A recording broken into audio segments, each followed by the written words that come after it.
എല്ലാ വർഷവും അമ്മയുടെ അനുഗ്രഹത്താൽ അതിന്റെ വിശുദ്ധിയാകുന്ന ചടങ്ങുകളോടെ അനുഷ്ഠാന ആചാര പ്രവൃത്തിയോട് തന്നെ അമ്മ ഇവിടെ നടത്തിത്തരുന്നു. നമ്മുടെ എല്ലാം അനുഗ്രഹമായ സ്വാമിയുടെ അനുഗ്രഹവും നല്ല മനസ്സും തന്നെയാണ് ഇതിൽ പ്രത്യക്ഷമായിട്ട് അനുഗ്രഹമായിട്ട് ഓരോരുത്തർക്കും പ്രാർത്ഥനയുടെ സത്യമാകുന്ന അനുഭവങ്ങളെ ഓരോ വർഷങ്ങളിലും ഇവിടെ ഭക്തജനങ്ങൾ വന്നു ചെന്ന് ആ കാര്യങ്ങൾ പൂർത്തിയാക്കി വരികയാണ്. എന്തായാലും അനുഷ്ഠാനത്തിൽ ഏറ്റവും പ്രാധാന്യമാകുന്ന അമ്മപ്രീതിക്കായിട്ട് നടത്തപ്പെടുന്ന ഈ ഒരു അനുഷ്ഠാനം നമുക്കെല്ലാം അറിയാം. അമ്മയുടെ ഉത്ഭവത്തെ കുറിച്ച് കാളിയായ അമ്മ സാക്ഷാൽ മഹാദേവന്റെ കാളകൂടമാകുന്ന വിഷം കണ്ടത്തിൽ നിന്നുള്ള ശക്തിയിൽ നിന്നും തൃക്കണ്ണിലൂടെ ശക്തിയായ കാളിയായി അവതരിച്ച മൂർത്തിയാണ് ഭദ്രകാളി. ദാരിക നിഗ്രഹത്തിന് ശേഷം രൗദ്രഭാവമായി തീർന്ന അമ്മയുടെ രൗദ്രം ലോകത്തിന് ആപത്താണെന്ന് കണ്ട് അമ്മയുടെ കണ്ണുകൾ ദർശിക്കുന്നത് ഭാവം പോലും അഗ്നിക്കിരയാകുന്ന വിധത്തിൽ അമ്മയുടെ രൗദ്രം വർദ്ധിച്ച സമയമാണ്.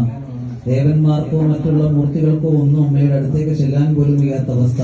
രൗദ്രമാകുന്ന ഭാവത്തിൽ ഈ അമ്മയുടെ രൗദ്രത്തെ ശമിപ്പിക്കാനുള്ള മാർഗം എന്താണെന്ന് ദേവന്മാരെല്ലാവരും കൂടി കൈലാസത്തിൽ നിന്ന് മഹാദേവനെ വർദ്ധിക്കുകയും അമ്മയെ ഏത് വിധേനെങ്കിലും കൈലാസത്തിലേക്ക് പ്രവേശിപ്പിച്ചാൽ ആ കാര്യം നിറവേറ്റാൻ നമുക്ക് എന്ന് മഹാദേവൻ അരുളി ചെയ്ത പ്രകാരമാണ് ദേവന്മാർ കോലങ്ങൾ കെട്ടിയാടി തിറയിലും തെയ്യത്തിലും മുടിയേറ്റിലും മറ്റുള്ള ആചാരം പടയണിയിലും ഒക്കെ നമുക്ക് കാണുവാൻ സാധിക്കും. ദേവന്മാരെല്ലാവരും കൂടി കോലങ്ങൾ കെട്ടിയാടി അമ്മയെ കൈലാസത്തിലേക്കുള്ള ഒരു യാത്ര.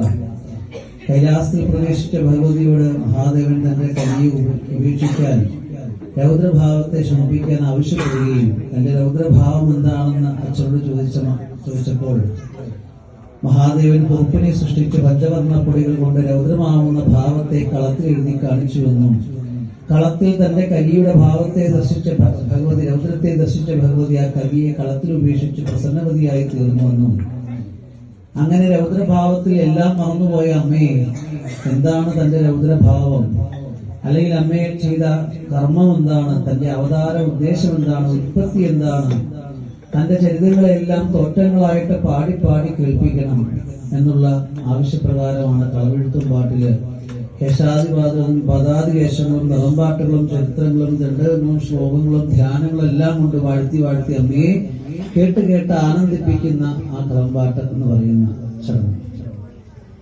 ഈ ഒരു പഞ്ചവർണ്ണ പൊടികള് പ്രകൃതി ആരാധനയുടെ വളരെ പ്രാധാന്യമാണ്.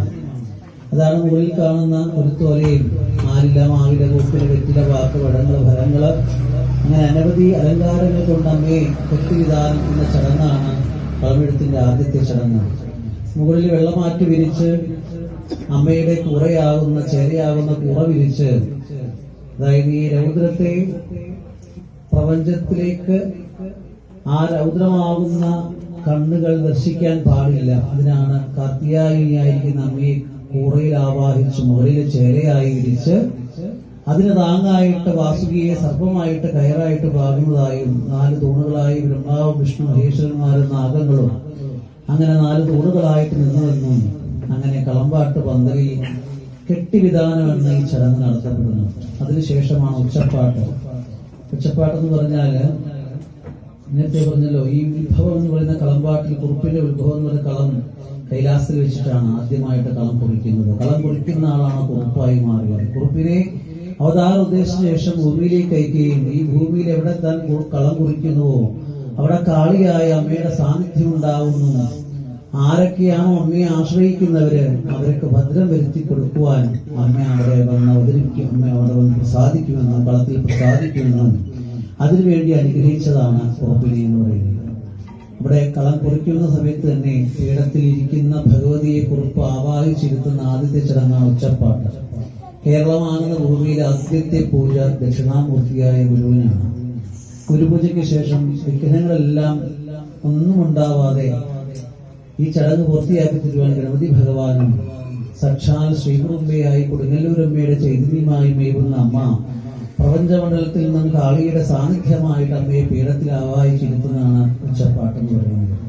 അങ്ങനെ പീഠത്തിലിരിക്കുന്ന ഭഗവതിയെ പഞ്ചവർണ്ണപ്പൊടികൾ കൊണ്ട് അമ്മയുടെ രൗദ്രമാവുന്ന ഭാവത്തെ എഴുതി കാണിക്കുന്നതാണ് കളമെഴുത്ത്. കളം കുറിക്കൽ എന്നൊരു ചടങ്ങുണ്ട്. എന്താണോ ചന്ദ്രനഗരിയിൽ വാഴുന്ന അമ്മയുടെ ഭാവത്തെ രൗദ്രമാവുന്ന ഭാഗത്തെ കളം കുറിച്ച് പഞ്ചവർണ്ണ പൊടികൾ കൊണ്ട്, പച്ച നിറം എന്ന് പറയുന്ന മഞ്ചാടിയിലെ ഉണക്കിപ്പൊടിച്ചിട്ടുള്ള പ്രകൃതിയുടെ നിറമാണ്. ആ ചുവപ്പ് നിറം എന്ന് പറയുന്ന മഞ്ഞളും ചുണ്ണാമ്പും കൂടെ തിരുമുമ്പോൾ കിട്ടുന്നതാണ്. ഉമീകരിച്ചുള്ള കറുപ്പും അരി പൊടിച്ചുള്ള വെളുപ്പും മഞ്ഞൾ പൊടിച്ചുള്ള മഞ്ഞയും ചേർന്ന് ഭൂതപ്രാകാരമാകുന്ന പഞ്ചവർണ്ണപ്പൊടികൾ കൊണ്ട് അമ്മയുടെ കളമെഴുതി പൂർണ്ണമാക്കുന്നു. അങ്ങനെ കളമെഴുതി പൂർത്തിയാക്കി കഴിഞ്ഞാൽ ഈ ഒരു ചടങ്ങ് നേത്രോന്മീലനം എന്ന് പറയുന്ന ചടങ്ങോടുകൂടിയാണ് കളം പൂർത്തിയാക്കി ആരാധിക്കാൻ, അല്ലെങ്കിൽ ഇവിടുത്തെ പ്രധാനമായിട്ടുള്ള ആരാണോ അവരെ ആരാധിക്കാൻ വേണ്ടി ഏൽപ്പിക്കുന്ന ഒരു ചടങ്ങായിരുന്നു നമ്മുടെ ദീപാരാധനയ്ക്ക് ശേഷം